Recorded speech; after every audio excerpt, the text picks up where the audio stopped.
Good evening, and welcome to the 2020 talk, Building Resilience and Finding Hope.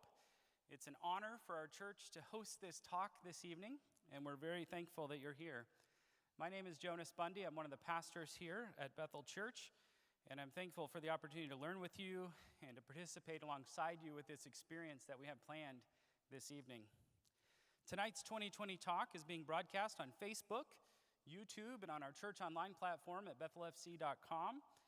And from wherever you are watching, welcome. We're glad you're with us. If you're so inclined to share tonight's event live stream on your social media, we encourage you to do that. This would be a great time for that. Our schedule for the evening includes 3 talks from local subject matter experts, a few short videos, and a panel discussion with our speakers. We plan to conclude at 8 p.m. Throughout the talk, if you have questions you would like to ask the panel of speakers, please text to 701-491-9420. Again, that number is 701-491-9420.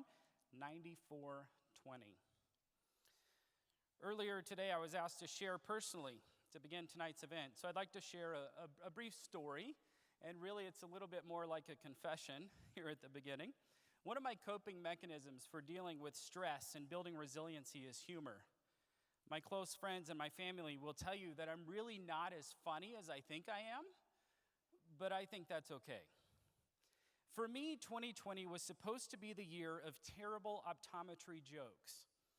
My brother is a remarkable optometrist. He's traveled the world serving people with eye care, and I knew it was my right as a big brother. It was my sibling duty to spend these 12 months being that special big brother that just wouldn't stop making 2020 all about terrible optometry humor.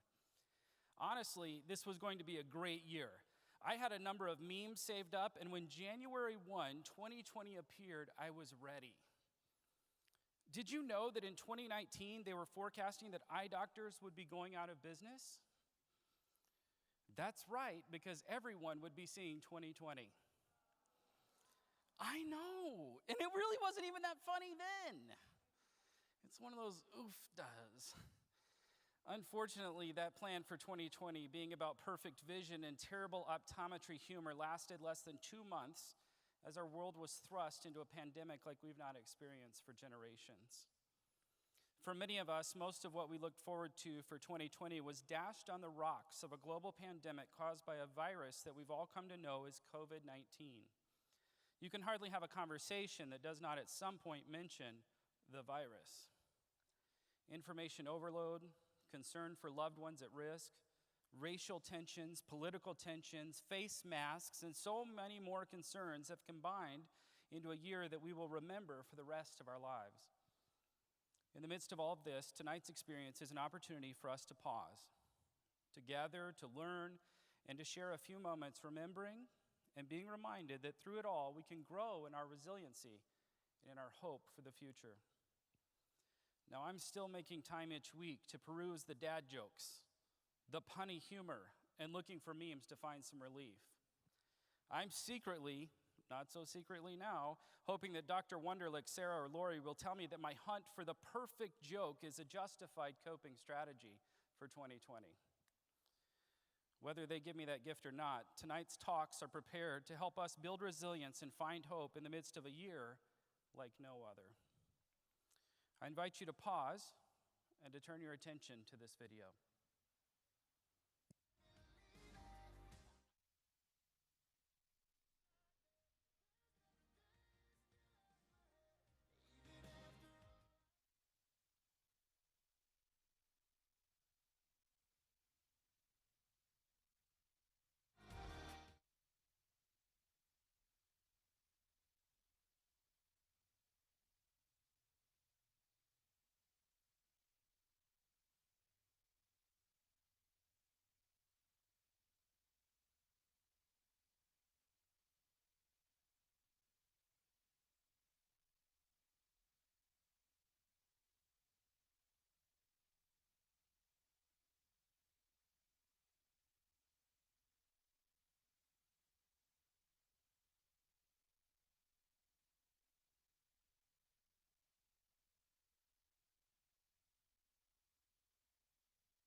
now's the part of the program where I should have prepared some more jokes for you.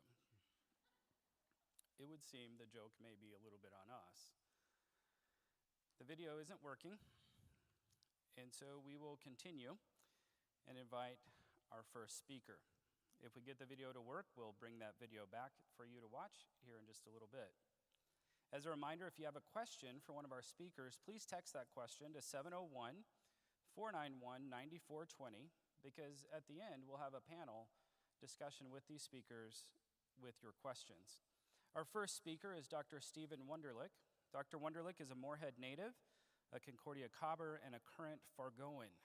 He received his PhD in psychology from the University of Missouri and has spent his career treating, researching, and teaching about issues such as eating disorders and childhood trauma. Dr. Wunderlich is the Chester Fritz Distinguished Professor in the Department of Psychiatry and Behavioral Science at the University of North Dakota. He publishes widely in clinical and scientific journals nationally and internationally. He currently serves as the co-director of the Eating Disorder and Weight Management Center and the Center for Biobehavioral Research, both at Sanford Health here in Fargo. He's also the vice president of research for Sanford Enterprise-Wide, and he serves as the director of the Treatment Collaborative for Traumatized Youth, an organization dedicated to enhancing treatment for abused and neglected children. Dr. Wunderlich is also instrumental in creating the Behavioral Health Bridge, which you can read about in the brochure you've received, or which you can download online in the chat. The Behavioral Health Bridge, which is a partnership between Sanford Health and the University of North Dakota, is available online at behavioralhealthbridge.com. All of that background is simply to say that Dr. Wunderlich comes with a wealth of knowledge about the human condition. Dr. Wunderlich's colleagues know that to him, research isn't about numbers and statistics. The heart of his work and his life's mission is about improving the quality of life for those who are suffering. So it makes sense that when a pandemic hits, his questions would be around how will this affect people's psyches, and what does it mean for our state, and what can we do about it? It is my privilege to welcome Dr. Stephen Wunderlich.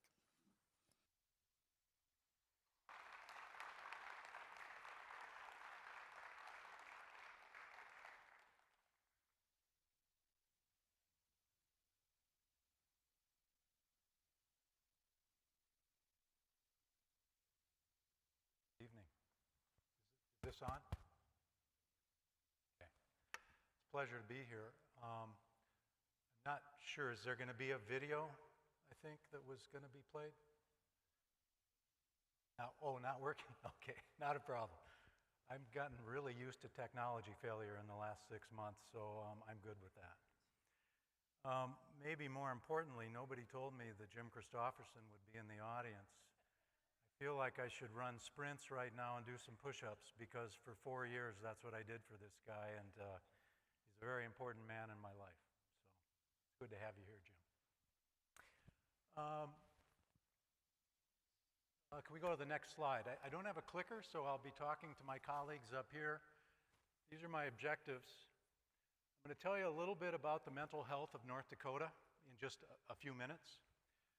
I'm going to talk about the possible impact of the pandemic on mental health. A lot of us may be thinking about that. I want to discuss a recent project which was just mentioned, the Behavioral Health Bridge. And I'll try and get practical. You know, I treated a lot of patients in my day. In the end, it's about what can we do to try and make lives better. So I'll try and bring it back to that. Next slide. So here's a little information. About a quarter of North Dakota residents meet criteria for a mental health or substance use diagnosis. It's about average for the country, about 25% of us. We have particular issues. One of them is alcohol and drinking. We're number 3 in the nation in binge drinking. About 30% of North Dakotans binge drink in any given month. Alcohol and drug abuse are big problems in the Northern Plains. Always have been, I think probably will be, for some time to come. A bigger problem, and one that gives me pause, especially in this pandemic, is that we have a propensity for people to die by suicide in North Dakota. We're usually one of the top 3 or 4 states in terms of the simple numbers. In 2015, 137 North Dakotans died by suicide. I checked the 19 numbers, it's 134. So we're right in that between 100 and 150. It's one of the leading causes of death in our adolescents and our young adults. Very disturbingly, from 1999 to 2016, we had a 57% increase in death by suicide in our state. It makes us the #1 growing state for death by suicide in the nation. This is us in general. Next slide, please. Perhaps more concerning, this is a Youth Risk Behavior Survey. This is a little questionnaire that's given to our kids, to our high school kids every year. And what these 3 lines, the blue line is a question that they give all the kids, and then it's from 2007, 2009, 2011, up to 2015. And the question on the blue one is, have you seriously considered attempting suicide within the last 12 months? And 10 to 15% of the kids say yes. Next one, the red one, have you made a plan about how you would commit suicide? And again, you see that increasing trajectory over time. And the last one, the green one, have you tried to hurt yourself in any way? And again, you see a fundamental linear trend where our children are more prone to think about ending their lives. Now, do I, as a clinician, as a doctor who works in the ER and otherwise, do I think that this really, 15% of our kids actually tried to kill themselves in a serious way? No, but what disturbs me is they're thinking about it, they're talking about it, they've got language for it, and whatever it is, it's growing. Next slide, please. So, can we in North Dakota get mental health care? It's hard. 77% of our counties are health professional shortage areas. We don't have people out there to take care of people. More importantly, 91% of our counties are mental health shortage areas. 5, next slide, it's a map. The white ones, there's 5 counties in the entire state which have an adequate number of mental health providers who can take care of these kids and these people who are depressed and abusing substances and wondering about whether or not they want to live. If you're in the other 80, or if you're in the other 91% of the counties, you got to travel to get any help at all. We'll come back to that, because I'm not a big technology fan, but it could be that technology, it might be the answer to try and helping more North Dakotans. Next slide, please. If you go around to the cities in North Dakota, this is a survey done by the Center for Rural Health at the University of North Dakota, and they went to 41 cities across the state and asked, what are the biggest problems in your city? And this has been done several times, and it's always the same. It's hard to tell, but the top 2 items endorsed by 23 and 20 out of the 41 cities as their top item is behavioral health and mental health. So North Dakota has significant problems. Next slide, please. And they're worried about it. Our cities are worried about it, but it's hard to get help in our state and in South Dakota and in Wyoming and in New Hampshire. These are the places where it's hard to get people the care they need. Next slide. And then, that's baseline. That's normal. And then 2020 came. Next slide. You've seen it all. Washington Post, the coronavirus pandemic is pushing America into a mental health crisis. Next slide. Mental health and psychosocial well-being during COVID-19 pandemic, the invisible elephant in the room. Next slide. COVID exposes the cracks in our already fragile mental health system. Next slide. How? It's almost, I spent my whole life trying to figure out how people get depressed, how people get anxious, why people drink so much, why they have eating problems. If you look at the risks of the virus and everything that comes with it, it's a lock and key fit into these kind of problems. Being worried about the virus, we're all wearing masks. Isolating, quarantine, those are predictors of depression. Employment instability makes everything worse. Financial stress makes everything worse. Everybody's in their homes. Trust me, it's tense. I'll show you in a minute. People are calling all the time asking for help. The duration of the pandemic, and I put it in quotes because how long is it going to last? I'm going to come back over and over and over to the uncertainty of our life right now. That is something that leads to all of those problems when you put it together on the right. Next slide, please. The Wellbeing Trust and the Robert Graham Center, two foundations in the United States, actually put out this white paper called Projected Deaths of Despair. And they said this, and they weren't talking to us in North Dakota.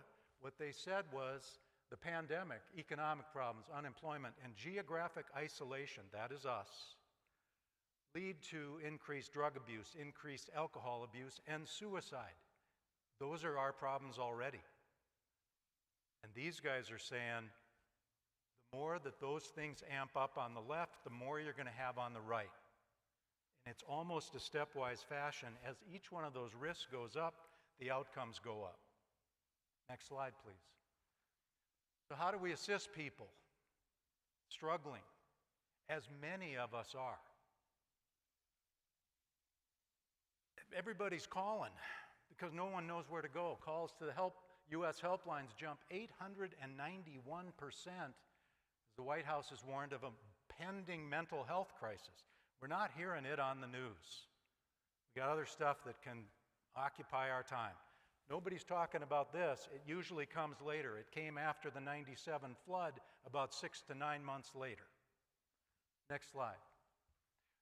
Amid COVID-19, calls and texts to the mental health helplines are surging. Next slide. Our crisis lines meeting the new mental health needs. I got news for you. If calling a telephone in the middle of the night is all we have, we are in big trouble. We need more than telephone call lines. They're great to have, but we need more than that. Next slide. Crisis counselors, the paramedics of mental health wage a wrenching battle on the coronavirus front line. 800, I've seen them over 1,000% increases in the last 6 months. Next slide. This one, I just couldn't help but take the picture. A woman named Laura Oakes down in St. Louis, she's a crisis counselor. She's doing it out of her basement. I think it's in her daughter's playroom or something. I mean, this is how we're trying to save people. Next slide. So, can technology help us? So this is this website that some of you know about. I worked at UND for 32 years. I moved to Sanford 2 years ago. And we put this together, working together. It's a good thing, we think. Next slide. This is it. If you go to the webpage, this is what it looks like. I'm not a techie, but they tell me it's a pretty good deal. We had some fancy web designers build it. And it's a real partnership. Next slide, please. Between the School of Medicine, the College of Nursing, the Sanford Center for Biobehavioral Research, and the UND Center for Rural Health. All of us worked together. We had a team of about 30 people working on this starting in April. Next slide. These are some of the things we started with in what we call phase one. We put information out there about how COVID could affect your mental health. We talked in simple ways about how to cope with stress, grief, loss. We talked about how to take care of yourself and your loved ones, your children, your elder parents in the assisted living homes or wherever they are. Where can you get behavioral health treatment and for what? And lastly, we put one in because at the time I was doing a support service for the guys working in our hospital taking care of the COVID patients downtown. And one of the things I took away from that experience was these healthcare providers are the ones at greatest risk. And if you go back to 2003 when the SARS epidemic hit, the healthcare providers back then, about 6 to 9 months later, started having a bundle of mental health problems. This is the way it works. During the stress, we're pretty good. Later, things get worse. Next slide. In stage 2 of this new web page, we want to bring it a little more human piece. We want 24/7 call lines. So we got my Sanford nurse and our behavioral health colleagues to back it up. If somebody in Minot is having a crisis, if a nurse in Hillsborough is having a crisis, and they go on this web page, they can push a button and somebody will be there. We're going to start a thing called the Clinician's Corner, where some of us who treat a lot of patients are going to be interviewed by the people on the web page about the questions that you all send in. What should I do about my child who's struggling with homework? And we're going to have Dr. Hanisch, for example, who heads child psychiatry at Sanford, respond online. A little more of a personal touch to get questions answered. We're going to have screening tools for depression, anxiety, substance use problems, post-traumatic stress disorder, so people can say, how am I doing? And then lastly, we're going to have a lot more information. We've got some real experts in town on suicide prevention, Dr. Katie Gordon, and she's agreed to do another module. So we want this to grow. But where it needs to get to, next slide, is this. We want this to become a platform that starts out during the pandemic, but after the pandemic is over, we have telehealth options so that those folks out in southwest North Dakota who are struggling with whatever can push a button and a clinician from somewhere in North Dakota will reach out to them and begin an assessment and possible treatment or referral. Telehealth might be the option for a rural state where, 91% of our counties are shortage areas. This might be the way that we can get to the people who need us. Next slide. So in this behavioral health bridge, there's a lot of pointers, there's a lot of tips, there's a lot of ideas, there's a lot of good scientific principles and just clinical wisdom about what to do and what not to do during a time like this. We tried to capture it. There's videos, that video that you would have seen if it was working. It's kind of a nice little introduction to the struggle of this pandemic for many of us. These are things that, they're the things my mom would have said. Yeah, you should sleep more, Steve. Make sure you get out and take a nice walk. Are you eating good? Are you drinking enough water? All those good things. Keep an eye on your own thinking patterns. Recognize when your thinking's getting you into trouble. Don't blame it on the pandemic all the time. Take a look at yourself, try and fix it, solve what you can, reduce your physical arousal in adaptive ways. Don't use alcohol to calm yourself down. That'll make it worse in the long run. Utilize good self-care. Monitor your emotional state. Some of us get a little edgy. My wife tells me I get a little irritable when I'm stressed like this, and I think that's absolutely right. And I got to know that, and I got to figure it out. Find the right dose of social connection. Some of us are kind of introverted, others are not. Find what you need to help you manage this time, and then look for new things. I have become a walker, which I thought I would never walk. 30 to 60 minutes a day. I kind of like it. I never thought I'd do it. So I'm trying. Next slide.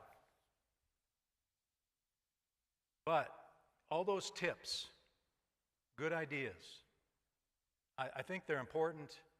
We should all think about them. We should craft and create a good, healthy life right now. But could we even go further? And I want to finish up with this. And this is something that is coming to me gradually over time. I think I knew it. Now I know it in my gut. Can we go back a slide? Yeah, okay, now go ahead. I'm with you now. I want to talk about something called ambiguous loss. Dr. Pauline Boss, University of Minnesota professor, coined this term. And I'll frame it up for you, but I do think it's relevant to the pandemic for many of us. Ambiguous loss is a loss that occurs without closure, without clear understanding. This kind of loss leaves a person searching for answers and complicates and delays the process of grieving and often results in unresolved grief. Let me put some meat on the bones. Next slide. Most often, ambiguous loss, we talk about it when people go missing and they disappear. When someone's kidnapped, when we know someone's been killed, we can't find the body. Or alternatively, when someone starts to develop Alzheimer's and they go away even though they're still physically present. Maybe it's a traumatic brain injury, they're in a coma for a long period of time. These are periods of loss and grief which don't have closure. We can't understand them. We can't bring them to an end. We can't have a simple ceremony to end someone's life because we don't know if they're dead. This is ambiguous loss. Next slide. So is it applicable to the pandemic? Ambiguous loss defies resolution. This thing we're in right now is not resolving quickly. There's no official verification. It's not like having a funeral. You just kind of live on. You push through it. There's no finality. We don't know when this will end. We're all hoping. I got my eye on 2021. I'm hoping. There is no closure. There is this lingering grief. Next slide. So, for me, what would I say? I would say, yeah, the world's a little riskier now than it was 8 months ago. I've lost a lot of things that I enjoy. I'm a creature of habit. I go to the gym every morning. On Tuesday nights, I do a particular thing with a group of friends. My wife and I often go to dinner on Wednesdays. On Friday nights, we always go out and do something. Saturdays, I liked movies. Sundays, I go to church. I don't do any of those. Haven't done them for 8 months. I've lost something, and it's kind of ambiguous, and I don't really know what's happened. I don't know when it's going to change. I don't know exactly what it's going to be like when it does change. How are we going to be changed? The world is a little less clear to me now. I used to think I had a lot figured out. Not so clear. I feel less certain. Things are definitely different. And Boss says at the bottom, with ambiguous loss, there is no closure. The challenge is to learn how to live with the ambiguity. And that's what many of us are trying to do. All that stuff that I used to do is gone. And I still got to figure out how to move through this air and how to have a valuable life.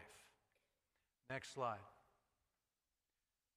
So, in addition to getting these new skills from our webpage, we can ask a lot of questions, which I've been doing more of, and I think it's valuable. With many of my activities and habits suspended, what is left? I had some big trees taken out of my yard this summer, and all of a sudden I saw things in the neighborhood that I'd never seen. My life feels like that now. With all that other stuff gone, I got a clean view at me. I'm not totally sure what I see. What is my life really about at the core? Not all my activities. What am I about? Am I satisfied with what I see? What do I want in and from this life?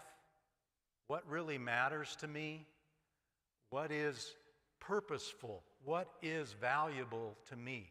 What do I aspire to really? Not just going to the gym. What do I aspire to?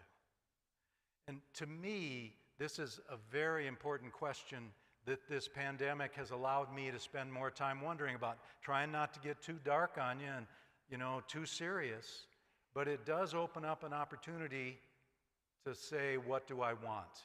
Next slide. Viktor Frankl wrote this book about his experiences in World War II in Nazi Germany a long time ago. Great book if you haven't read it. It's worth a read. It's not that long. Life is never made unbearable by circumstances, but only by a lack of meaning and purpose. I got some circumstances I don't like. I hope they change, but it's an opportunity for me to take a look at me. Next slide, please. So, with that, I will stop. I think we're actually going to do questions later. I appreciate your attention and hope to interact with you in a little bit.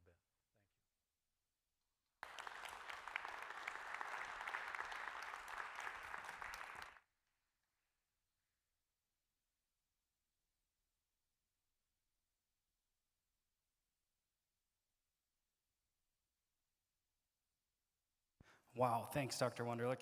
Thanks for all those slides and the information. I'm a little bit overwhelmed by the data, but also really encouraged by some of the things that you shared. We were able to get the video to work. I've received word that that's going to work. And for those of you who are attending online and had some audio difficulties, our intent is that we'll clean those up and be able to get that back out here as quickly as possible so that you can hear those things that Dr. Wunderlich shared much more clearly. If you're in the audience and you have your notebook, I hope you're taking notes and that you're texting us your questions. Let's turn our attention to the video and take advantage of watching that video that was prepared for tonight. Okay, so when I talk to people right now since the pandemic, since COVID-19, and I say, how are you doing? And they describe how they're doing, I hear grief. Yes. But when I come back and say, God, yeah, there's a lot of grief. No, I'm not in grief. There's no grief here. Right. Tell me about what you see us experiencing right now.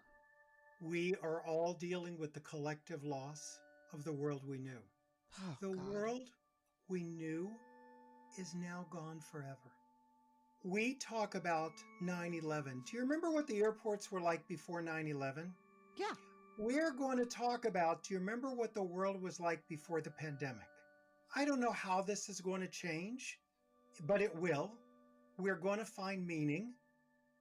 We're going to come out the other side of this. And we're going to say things like, do you remember in the old days when we used to shake hands? How crazy was that? Or whatever it is. But this world that we've all been accustomed to is now gone. And we're collectively, just like you said, so many people are feeling heaviness. So many people are talking about, I woke up and cried. I went to bed and cried. And just like you, I'm like, it's grief. And yet, there's a part of us that goes, grief, no one died yet. And we don't understand. When people say to me, what is grief? I'll say it's the death of something. It's the death of a loved one. It's the death of a marriage. It's called a divorce. It's the death of a relationship. It's called a breakup. A job loss is the loss of that work world you had.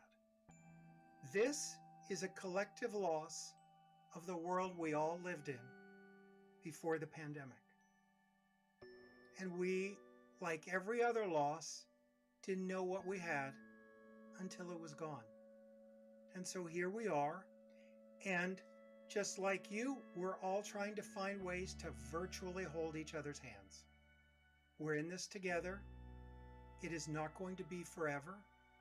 It will end. There's not a dark night that stays. And yet, we have to feel these feelings. We've got to feel the grief.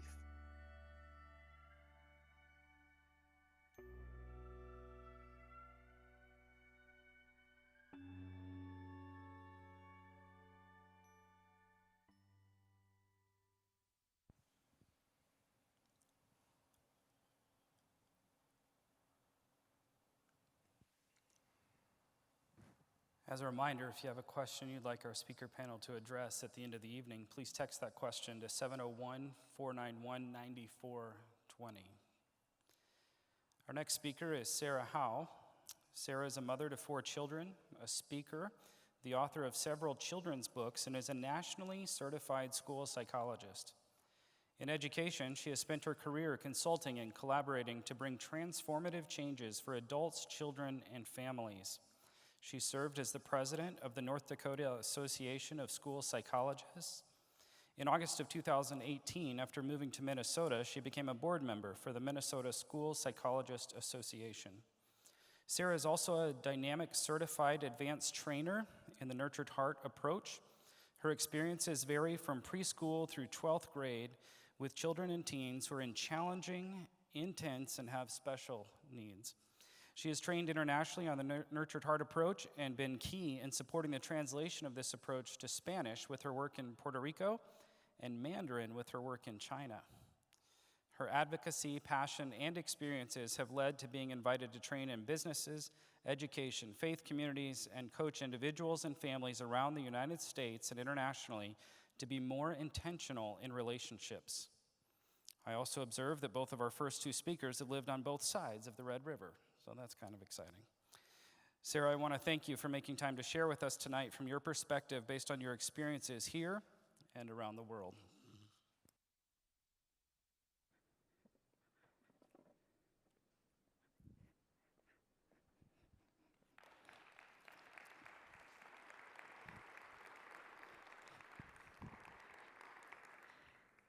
Good evening. There's power in the pause.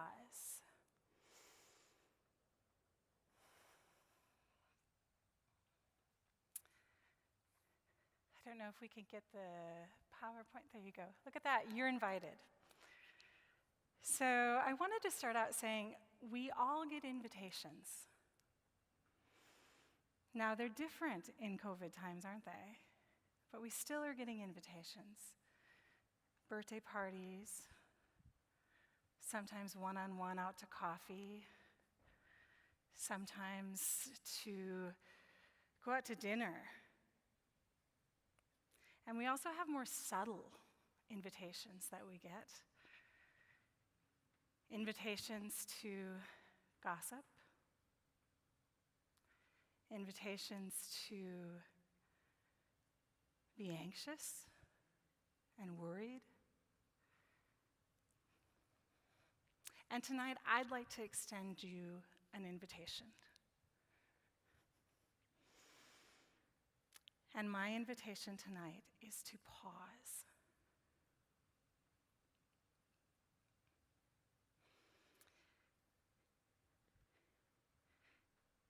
The next slide. In the subtleness of invitations, I want to add something else. I'd like us to pause, but also consider as we sit in a church what God is also inviting us to do during this time. It's tricky, isn't it? It's relationally tricky, it's personally tricky. So if you could go with, can we go back to that slide? If you could go with me, because I'm pretty sure none of you received text from God today. Just saying, not that he doesn't speak. But I thought about how does he speak to us in these times, you know, as we're going through things. And this verse came to mind. It's an invitation to come to me, all you who are weary. Anyone weary? Anyone a little tired? And it's interesting because what he wants to do with our worry is give us rest, which fits with the invitation to pause, which made me connect the dots and go, he's always invited us to pause from the creation of the world in Genesis, if you know the Bible. And so there's this outstanding invitation to pause, God being the author of the pause. So in the pause, I thought we could pair them together and go, is he inviting us to not only pause, but to bring him into this situation? If you could go to the next slide. So my world is psychology, and I got into it when I was in high school. I love educators. They I got sucked into psychology by my high school social studies teacher who taught me psychology. And it's an interesting thing because I shifted over to school psychology because I wanted to blend practically what we do in thinking about our mind, our behavior, to what we do in schools, which led me to work with families and think about relationships and think about how we're responding in the school setting. And one of the things in psychology that I was pulled to is this cognitive behavior triangle, and I'm not going to get into it too much, other than to say that it makes sense to me. We have thoughts, and our thoughts can push our feelings, can push our behavior or actions. So what we think, how we feel, and there's emotions in there too, and then our behavior. And if you see that, you see there's also arrows going both ways, which means that it's an interactive. Like it isn't we're jumping in at one point, because sometimes you can jump in at the, okay, I'm getting up in front of people and I'm going to be videoed, and right, a feeling point. We can jump in a thought, and we can jump in a behavior. But since we talked about pauses, I thought I'd add something that normally isn't there. Is what if, during this time, we stuck the pause and God right in the middle of it? So that when we jump in to any of these, we pause and say, what's God got to say about this?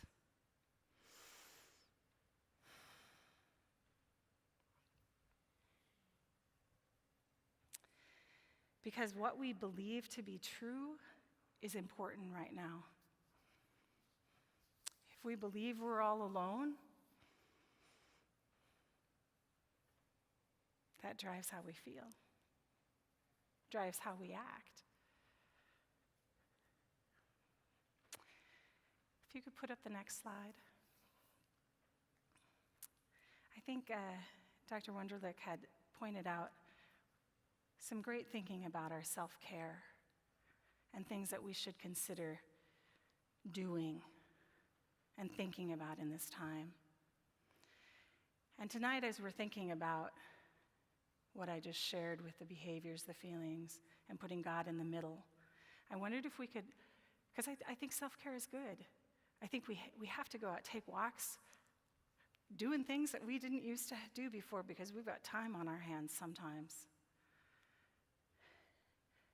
But also taking the self-care and shifting it also to God care. Next slide. So we're back to my texting. So if God's going to take care of us during this time, what might he say to us? And this verse came to me. What not to do? Don't be anxious about anything. What to do? But in everything, prayer, petition, with thanksgiving, present your request to God. And I love this because it actually fits really nicely with the research in psychology, which says that stress and gratitude compete with one another.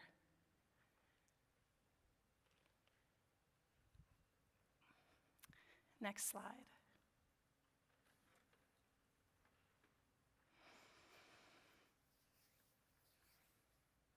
Because if we go back to the triangle, we also have to talk about what is contagious right now. I work with a lot of parents, I work with a lot of educators. And I can tell you what's contagious and infectious is also our emotions and our feelings. And we have to remember our facts, our feelings are not fact. We sometimes make up stories in our head. Remember that thought bubble? And so we need to have something of a truth filter that goes through those thoughts to really rein in some of those feelings. Otherwise, we just go.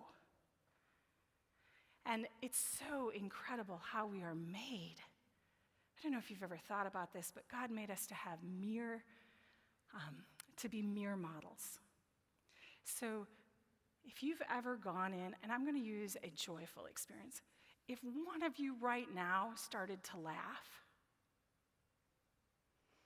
maybe after your joke, we don't know. But if you started to laugh and smile, and you just like couldn't contain yourself, you know what happens to the people next to you?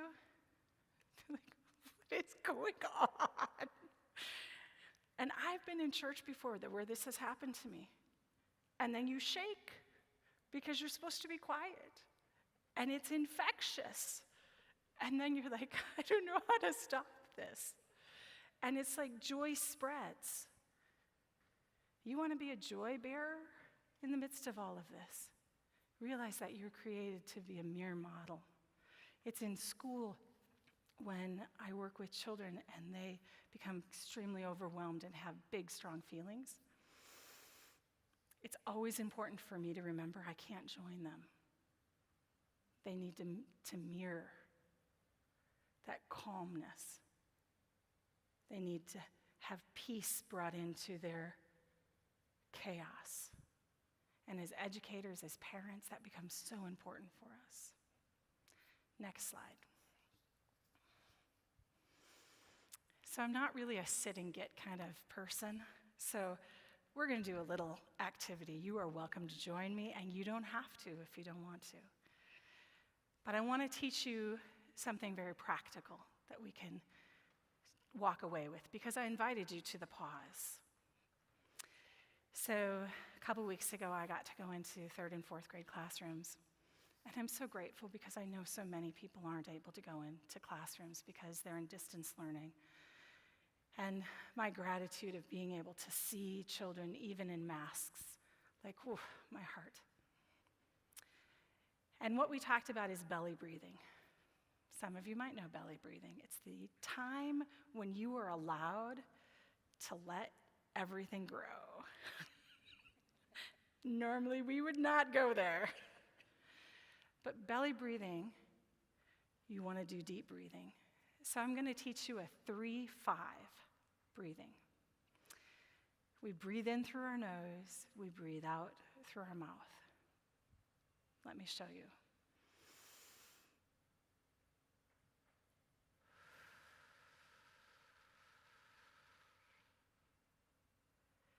You have to control it, just like the learners that I was working with. Some of them were like, I only got to 3, all my air's gone. Yep, takes practice.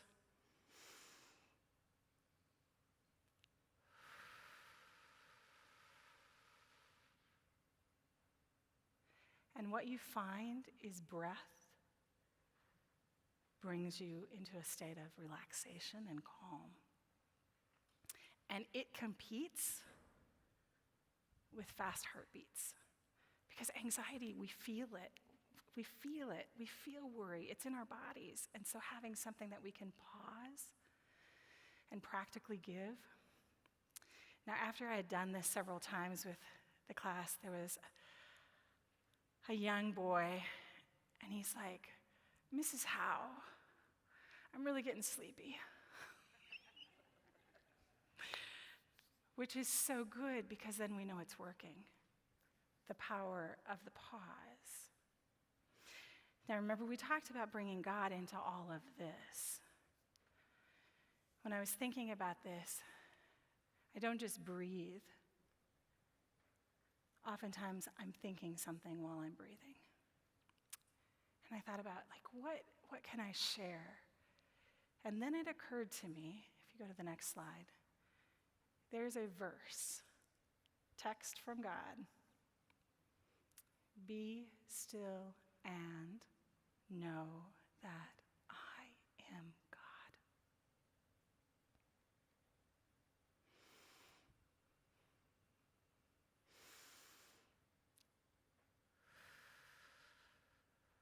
It's like a breath of scripture. I think back to creation. He gave us our breath. His words come out of our breath. And it gives us a sense of peace. Next slide. You're probably looking at that going, where in the world could you possibly go with that? So I want to put it all together for you. I have a daughter who is 15. She's my youngest of my 4.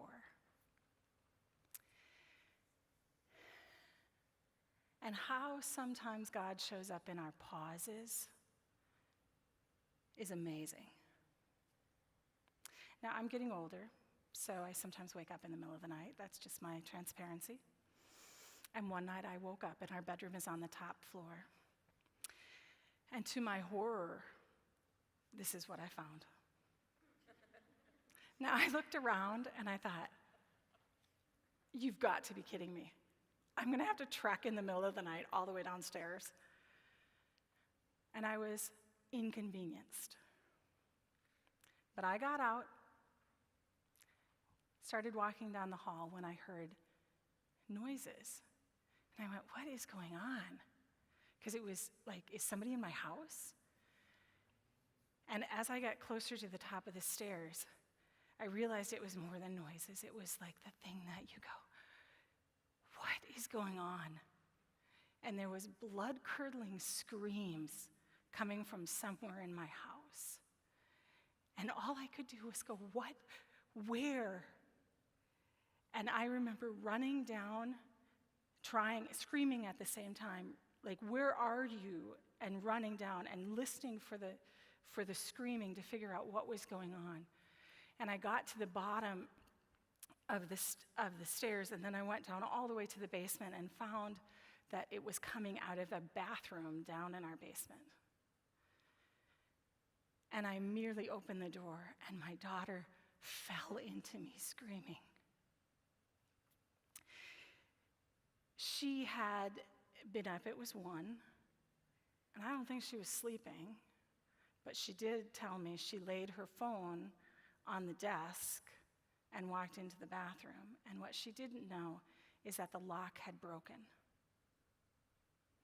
And so there was no way for her to get out of the bathroom. And so as much as she tried to get out and fix the problem, nothing she did worked.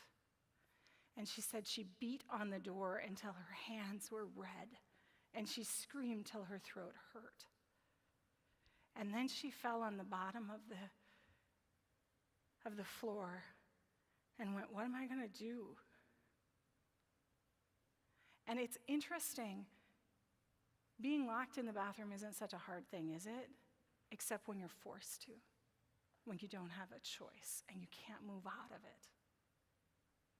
And she said, I sat down and she said, I just said, God, could you wake somebody up?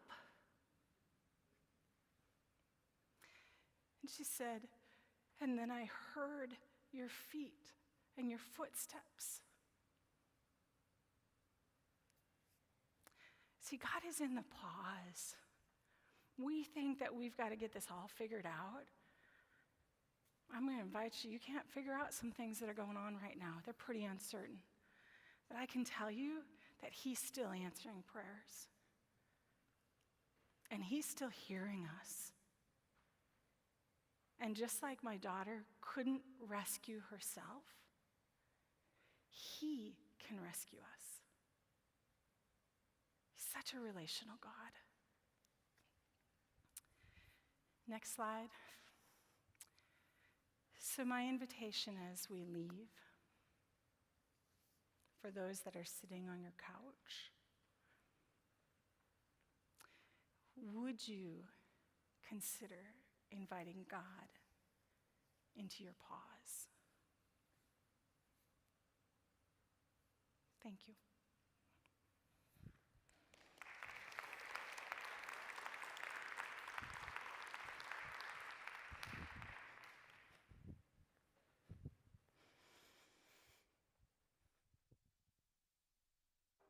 Here are a few voices of people struggling to cope during this time.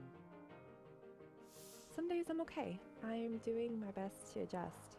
But yesterday, I couldn't stop crying. This all just seems so unfair, and I feel so angry that this is happening to us. I'm struggling to care for my kids and work from home at the same time. and I'm worried about my parents' health. I watch the news and it just seems so hopeless. I don't know how to keep it together. I feel so lost and sad. So much has changed.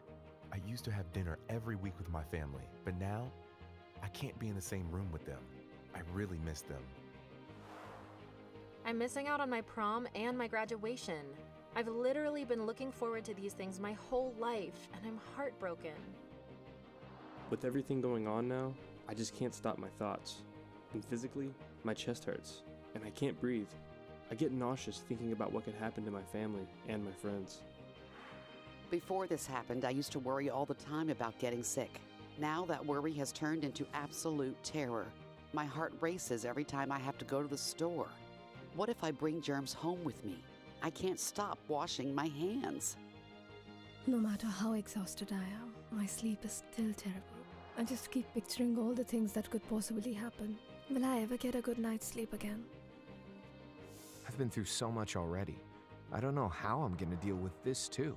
My flashbacks are getting worse and worse. Honestly, I feel like I'm more comfortable in times of crisis. I'm not sure why I don't feel as upset as everyone else does right now. I don't know when or if everything is going to get back to normal. I feel like the weight of the world is on my shoulders. How many people are going to be affected? What does this mean for me and my family? We've just heard some of the ways people are being affected by the COVID-19 situation.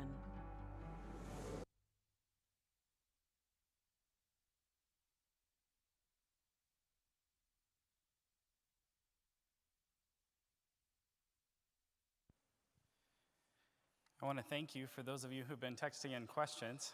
It's really wonderful to hear what's on your mind. If you have a question that you haven't sent yet, you can text that to 701-491-9420.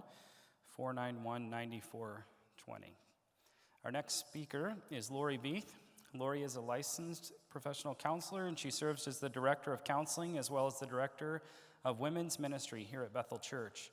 She earned her Bachelor's of Science in Psychology degree as well as her Master's of Arts in Counseling from Liberty University. She's been married to Andy for 34 years, and they have 4 grown children and 2 grandchildren. An eclectic approach to counseling with the Word of God as the foundation allows Lori to help women and couples with premarital and marriage concerns, women's issues, identity issues, grief, loss, anxiety, depression, and spiritual attack. Lori is passionate to see people connect authentically and vulnerably to Christ and to others. She believes that in doing so, one must realize how weak and wounded we are, as well as how very gracious and loving our God is. If you know Lori, as I do, you know that she has a big heart for others and a welcoming spirit. She radiates a desire to see people know Jesus in a personal way. Lori, would you join us?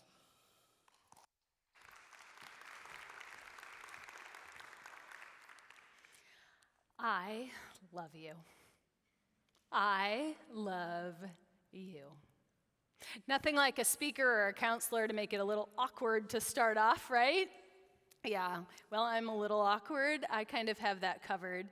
So I invited someone into my office a few weeks ago that I thought was my new client. And after talking for, probably a good minute or so, not my client. Our new accountant, actually. It's pretty embarrassing. Our office manager was a little concerned why I was taking him into my office.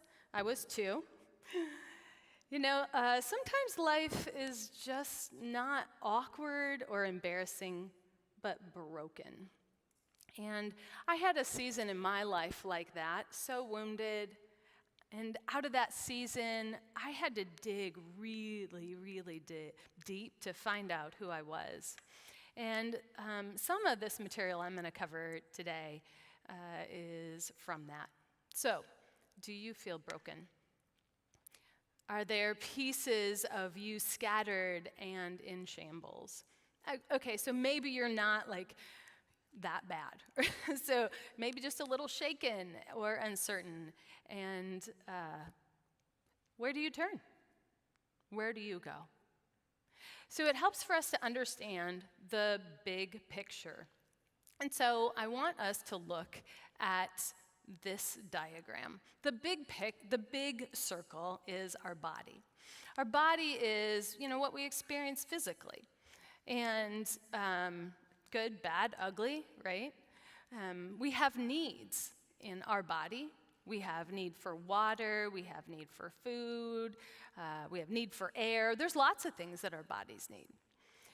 Next, we have our soul. Our soul is a way deeper place inside of us. It's our personality. It's who we really are. Some people would maybe say it's our heart. It's just this deeper place of who we are. It's our thoughts and our processes of information in our mind. In our mind, we can have positive, truthful thoughts, or we can have negative thoughts. In our will, God has given us a choice. We get to decide. Now, for some of us, we may not choose to decide, or we may have a really strong will. And then we have our emotions. Our emotions are our feelings. They're not necessarily good or bad, but they tell us something. They help color our world. But our soul very much also has needs. And the first need that we have in our soul is our need to be loved. We all need to be loved. That sense of being accepted, that I really matter, that I'm chosen. Next, we have a need to be valued, like we're significant. And so for a lot of us, that happens for us by what we do, what we look like, the people we hang out with. But that's not the need that we have. The need that we have is actually to be valued just for who we are. Because as we know, those things may very well fade, and haven't we experienced those things during this time? And the third need we have is for security. We have a need to be safe. Now, if physically someone were to hold your head underwater and you couldn't breathe, that would create a little bit of a problem, right? I mean, this would create tension. You would start squirming and freak out. I would freak out. And the same is true in our soul. When we, in that deeper place, don't have those needs met, our need to be loved, our need to be valued, our need to be secure met, we will freak out. And we freak out in a lot of different ways. But that deeper place in the spirit, that's our ability to have a relationship with God, to have connection with Him. That place where we find meaning and purpose in life. That place where we can be cared for by God. We need that intimacy. This isn't just, I hope you get it. If it fits in your schedule, go ahead and try to check in on God. We have a deep need for God at the very core of our being. It's in the core of our being that we actually can have our other needs met as God heals us from the inside out. The problem is that when Adam and Eve were created, God said one thing. He said one thing you cannot eat in this garden, and that is the fruit from the tree of the knowledge of good and evil. And he said, in the day you eat of it, you will surely die. Well, they didn't physically die right away, right? I mean, they were like 900 and something when they died. But something very tragically died in them. Their ability to have a relationship with God.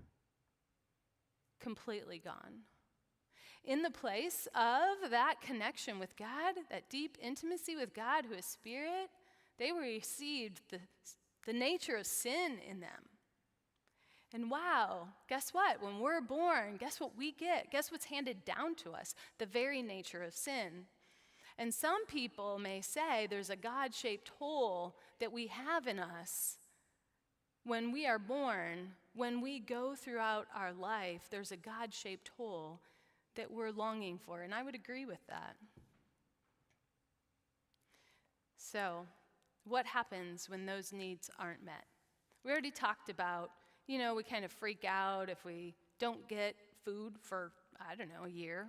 That'd be a problem.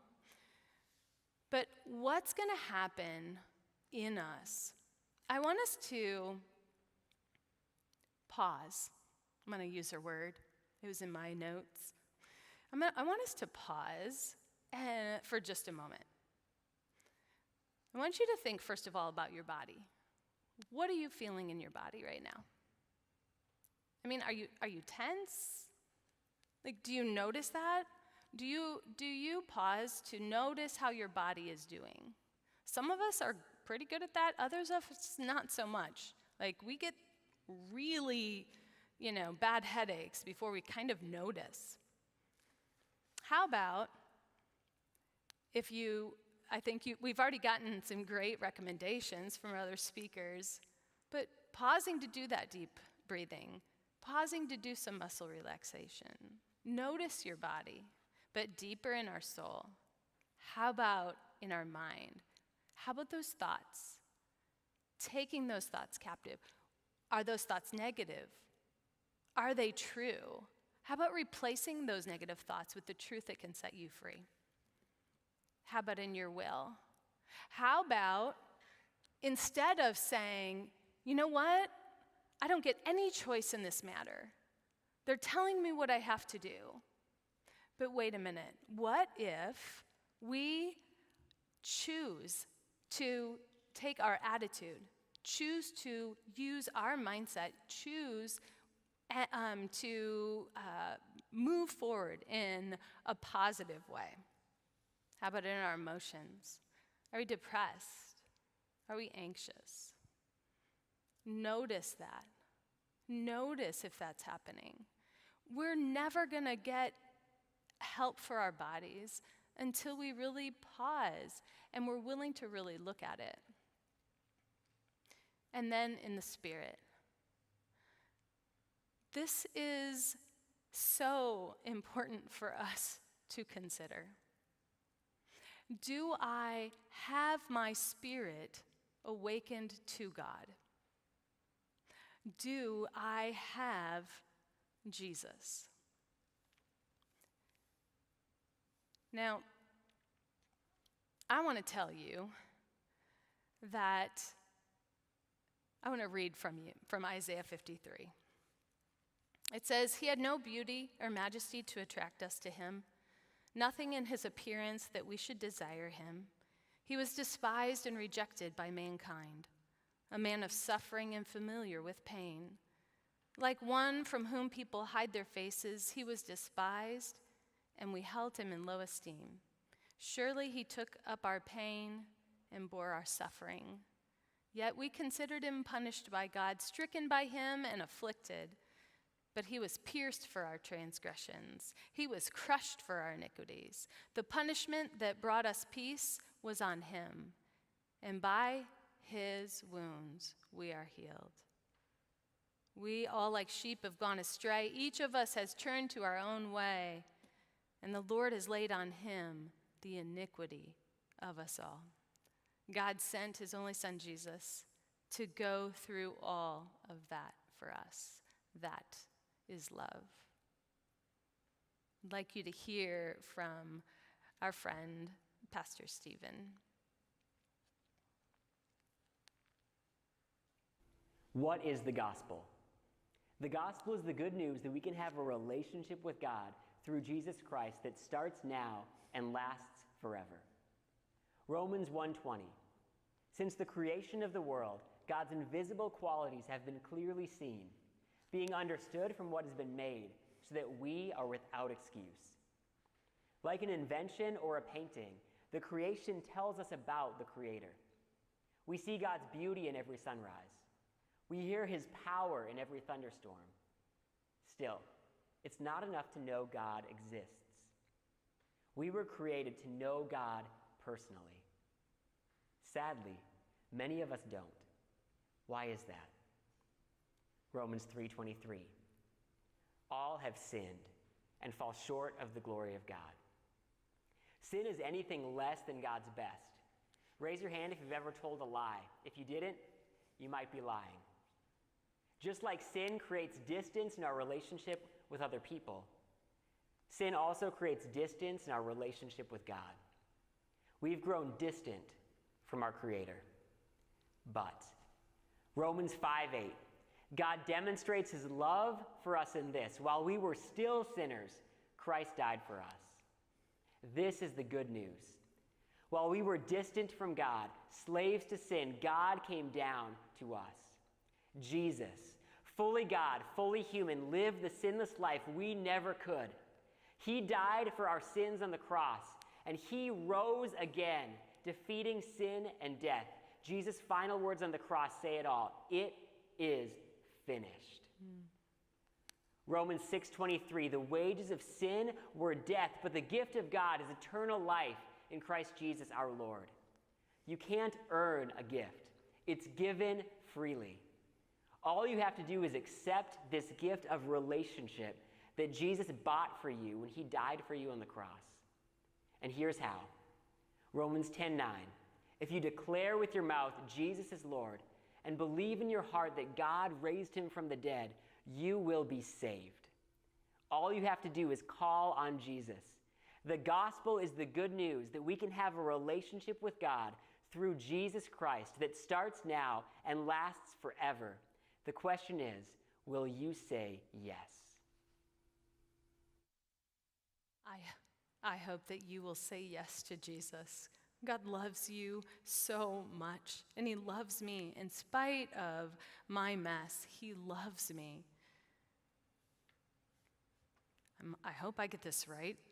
Kintsugi is a Japanese art, and they take broken pieces of pottery and they put them together. They fashion them together with this gold and make this gorgeous, gorgeous pottery. It's out of the brokenness. Isaiah 40:31 says, but those who hope in the Lord will renew their strength. They will soar on wings with eagles. They will run and not grow weary. They will walk and not be faint. There is hope. God wants to take our broken pieces. He wants to take our mess. He wants to take those places that are hurting and wounded. He will put them together. He loves us like crazy. And he wants to bring beauty out of that mess. Thank you so much.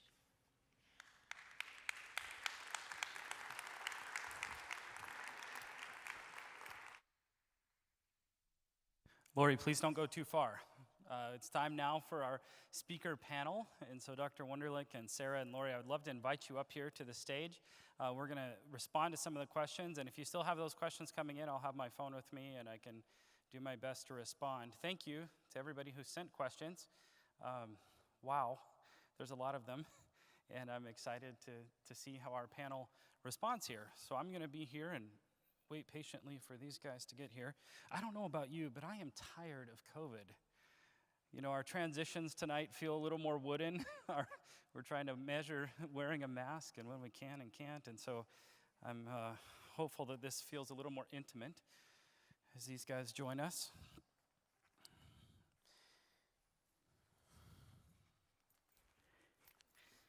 If you do have a question, you can text that to 701-491-9420. Thanks to Google and some great technology, we'll get those questions right here. This has been great. Thank you guys for sharing tonight and sharing from your heart. Thank you. I just want to acknowledge, I'm going to try to compile some questions that have come from all over the map, and we could be here all evening. And I'm sure for some folks they would love that, but I do want to try to keep our time as best as we can. One of the things Dr. Wunderlich, that you said that brought up a question is, could you just address briefly, why do things seem to get worse after the pandemic? Isn't this the worst of it? Yeah, it's a good question. I think that there's a cumulative effect. You know, our brains are such that we're sort of rewarded by our lives and the things we value. And I think over time, especially as we lose access to those things that we find rewarding, it takes a cumulative toll on people. I think that's part of it. It just adds up. I think there's also, in the floods and in the tornadoes and the hurricanes, you see the same phenomenon. During the event and shortly thereafter, there's all this activity and stress, and you're focused and you're getting it done. It's later. It's like post-funeral. You know, people start to feel it as they get further away from the event. So I think that we don't fully understand it, but I think there's a number of ways to think about it. What we do know is it's a delayed response. Okay. Well, and thank you for the illustrations of funeral. As a pastor, I see that. You know, we cope quite well, often, immediately, and then it gets really hard. And the natural disasters as well. Thank you. That helps me understand a little bit better here. What would you guys, I guess, Sarah, my initial thought is to go to you first because you work with children so much. What would you say to parents or for a kid or teen who might be watching this? What advice or encouragement can you give them they're just having to learn so much so fast? You know, their educational system has been flipped on its head since March. It's, you know, telelearning, challenges of hybrid. We just heard this week that we're changing again in our school district. What do you say to encourage us? You know, I would say what came to mind first was baby steps. We don't have to have all the answers in the moment. Just one step, the next logical step, the next thing to do. I don't know how it's going to work out to have distance learning. We live in a rural community, and it's going to overload our internet one step at a time as it comes up. And really taking that breath to go, as things come in, I can use resources, I can use relationships, I can reach out to people for help that are in my close circle, whether it's family, whether it's the educators, and use those people. We're not meant to be going through this alone. And go slow to go fast. Did you mean to alliterate that? Because that was really beautiful. Resources, reach out, and relationships. Okay, good. I mean, you might have a future there you go. In an environment like this with that kind of alliteration. Resources, reaching out, relationships. That was, yeah. And you said go slow to go fast. Because I do think there's a felt sense for some of us, like we should just have this figured out. We've been doing this, and a lot of us feel like we really don't have it figured out. Yeah, and I think that's the honesty and transparency of it, is realizing that we don't have to have all the answers. We don't have to have, I mean, you know, even going back to my story, Lydia didn't know how to get out of the bathroom. We need each other, and connecting matters, so. That was really beautiful. One of the persons, Lori, that sent in a question spoke about struggling with the switch to telehealth. So many mental health providers today are using telehealth. I know you've been using that on occasion. And what advice would you give to a client who is saying this change in media presentation? So I'm used to being even closer than Dr. Wunderlich and I are, and there's a sense of intimacy and closeness, but now I'm talking through a computer and I'm struggling because I hate it, or I'm stuck. What advice would you give to that client? I would say that makes sense to me, that it isn't the best for us to have to be across a computer, and there can be a lot of distractions. It would make sense to me. I think I would say, you know, let's try it and see what we can do to make it better. I think that we can communicate in a lot of helpful, positive ways. And, I think to have hope too, that this isn't going to be forever, that we are going to be able to meet together and, hey, come to church on Sunday morning and I could see you there. Yes. We speak of, or we heard about rural. So Sarah, you acknowledge you live in a rural community. Dr. Wunderlich, you gave us some fantastic info, and it was really helpful to me. My only experience living in North Dakota is South Fargo, and most of my life was in a few miles here. What are you seeing as it relates to telemedicine? Are insurance companies paying for this? Are therapists being paid? Because I think for some of us, we think, okay, so I'm supposed to call a therapist. Is this going to cost me a ton of money and I've got another financial burden? Are the insurance companies helping? So far, it's a moving target. They opened up and telehealth became something that was readily covered. I heard as recently as this week maybe they're going to start dialing it down a little bit because it's being used so much. So I think that's something that it's a place where I think the government can intervene and be helpful, trying to find the right dose of telehealth. How much can we afford? But there's a lot of people out there that aren't going to get services if we don't use them.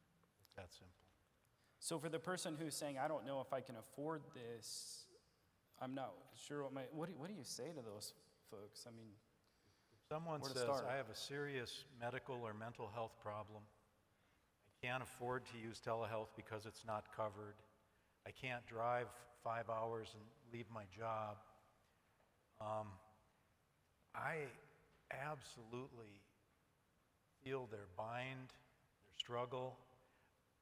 I personally think that's a time where you do turn to our local government. There's a bundle of programs that people can apply for if they can't afford to get services, which I think they deserve to get. So everybody makes their own choice. If it's bad enough and if things are falling apart, I think it's time to reach out and get what you need, however you get it. Yeah. I too many times lost people. Yeah. And I would imagine for all of us, we've lost friends to death by suicide or close relatives even that got stuck. And so if you're feeling stuck, please reach out. And I believe it's still true in our community and across the state that 211 will get you started in that process. From any of our phone numbers in this area code, if you dial 211, you will begin the process of finding access to that help. That's really important. It was interesting to me as we heard some of the, now you guys are all helpers. You know, we've got a panel up here of helpers. And I don't care whoever would like to speak to this. Are our helpers at increased risk because of COVID-19? I mean, you showed the picture of the lady in the kid's downstairs bedroom behind a kid for providing home. What's your sense about the risk to our helpers right now? Well, they're looking at me, so I guess I'm going to answer. I guess the thing that comes to my mind is not physically, but maybe emotionally, the toll that it can take. Because, you know, just like our teachers, just like our healthcare workers, I mean, there's heavy, heavy weight on people, and I think in the mental health community as well.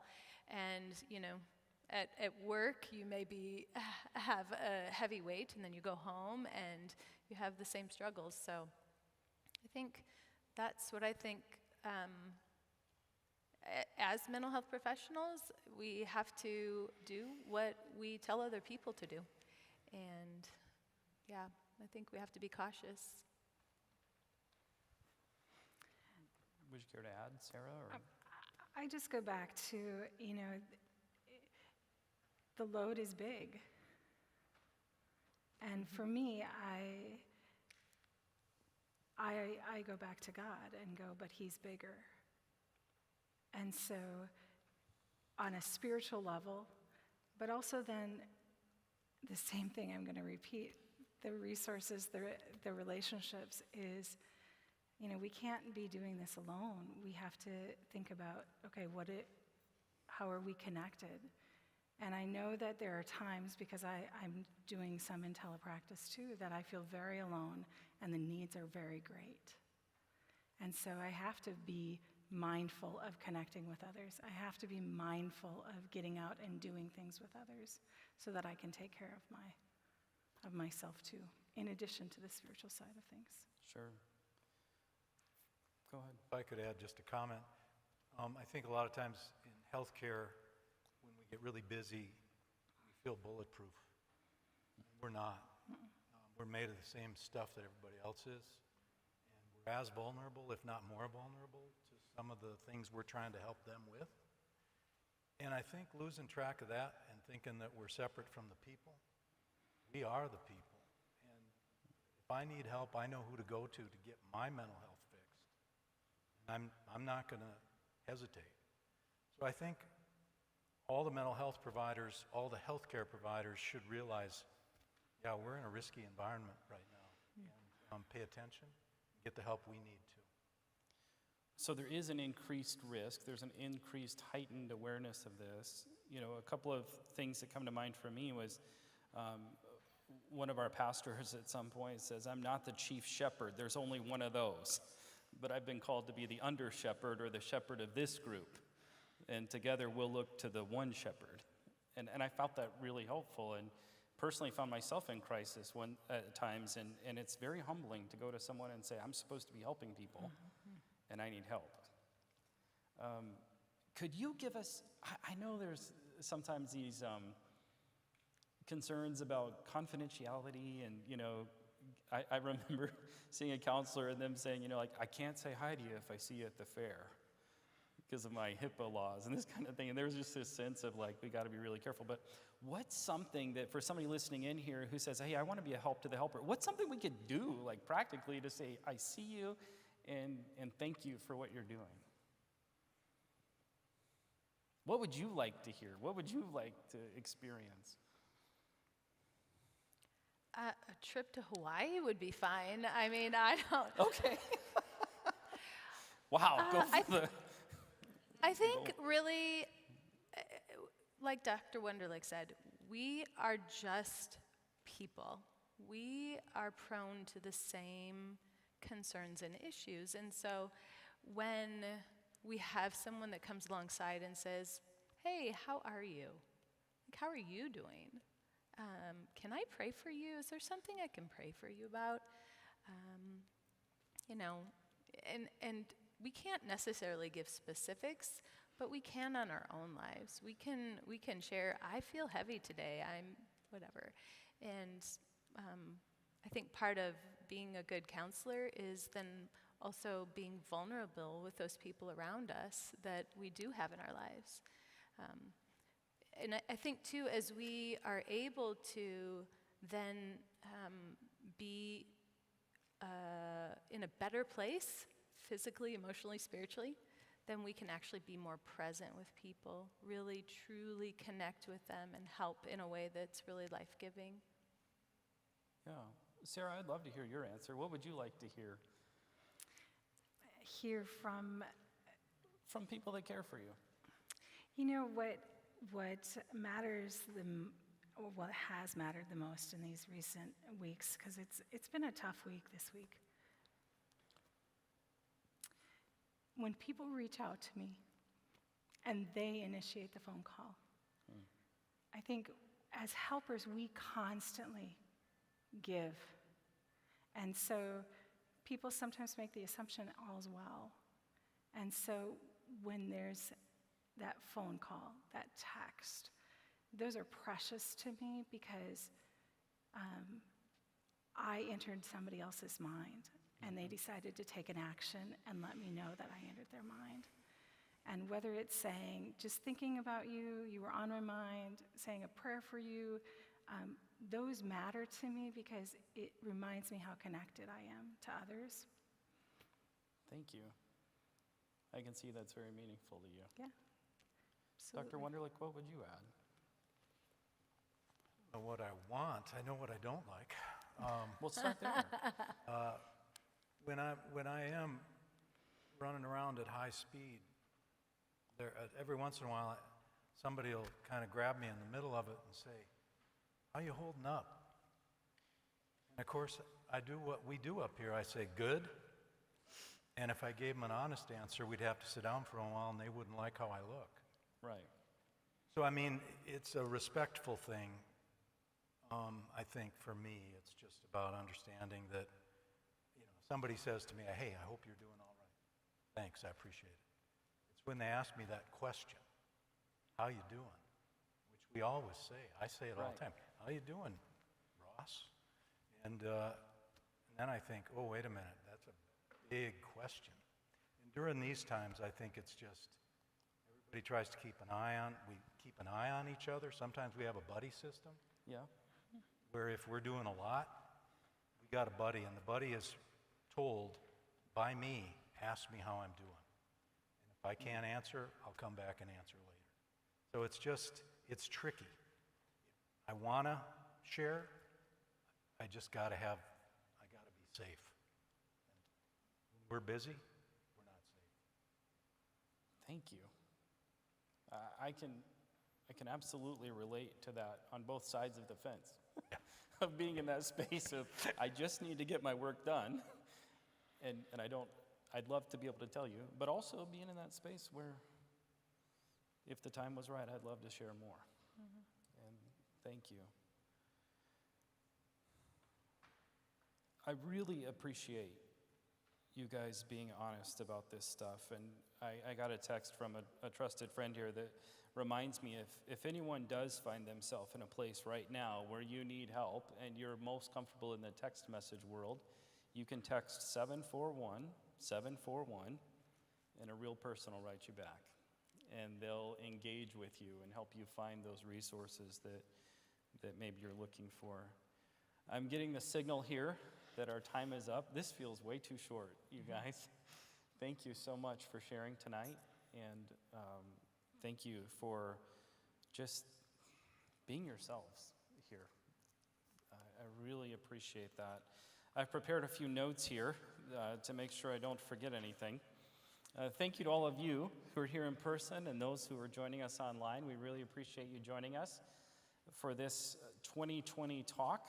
I think we've had a pretty good night together, learning and hearing from others. I trust that for those of you who are with us, you've gained some practical insights or tools that you can use. Maybe you've become aware of some things that you weren't aware of, and now you're becoming more aware of. And I hope, these are not in my notes, I hope you'll take advantage of that opportunity that we have, that you just heard from these three, and I would add to that. Let's go out of our way to encourage others around us. That's a great way for us to be grateful in this season. We're pleased as a church to offer a number of opportunities for you to connect with us through classes and groups. They're listed here in your booklet. You've seen them on the slides, and they're available on our website at bethelfc.com. I'd also encourage you to check out Dr. Tonight, and I wish you all a good night. Thank you.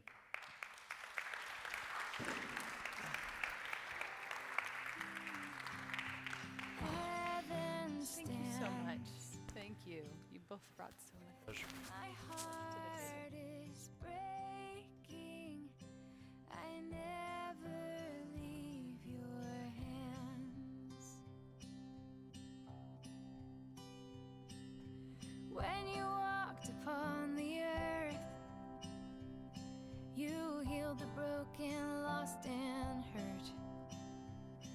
I know you hate to see me cry. One day you will set all things right. Yeah, one day you will set all things right. When my world is shaking, heaven stands.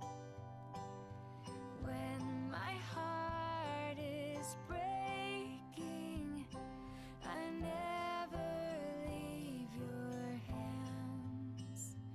Your hands.